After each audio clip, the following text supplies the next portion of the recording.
ഈ super squat എക്സസൈസിലും നമ്മൾ ultra slow തന്നെയാണ് നമ്മൾ ഉപയോഗിക്കുന്ന ടെക്നിക്ക്. ഓക്കെ, പക്ഷേ ഞാനൊരു കാര്യം പറയട്ടെ, ഇതിന് നമ്മൾ മുമ്പ് ചെയ്ത ലെഗ് എക്സ്റ്റൻഷനിൽ നമുക്ക് അൾട്രാ സ്ലോ 100% നമുക്ക് അപ്ലൈ ചെയ്യാൻ പറ്റിയിട്ടില്ല. നമ്മുടെ ഹാബിറ്റ് നമ്മളെ ഭരിച്ചിട്ടുണ്ട്.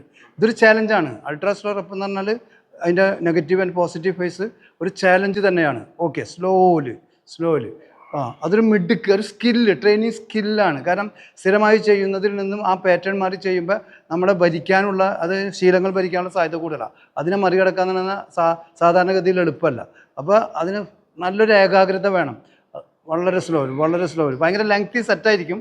പക്ഷേ അതാണ് ഇതിൻ്റെ ഏറ്റവും വലിയ ചാലഞ്ച്. ഓക്കെ, സ്പീഡ് കൂടില്ല, വളരെ സ്ലോയിൽ കൊണ്ടുപോവുക. ആ നീ ഫ്ലെക്ഷൻ 90 ഡിഗ്രിയിൽ വരുന്നതോടുകൂടി തന്നെ സ്മൂത്ത് ലാൻഡിങ്ങും സ്മൂത്ത് ടേക്ക് ഓഫ് ആയിരിക്കും. 2 more സ്മൂത്ത് ലാൻഡിങ്ങും സ്മൂത്ത് ടേക്ക് ഓഫ്. ഓക്കെ.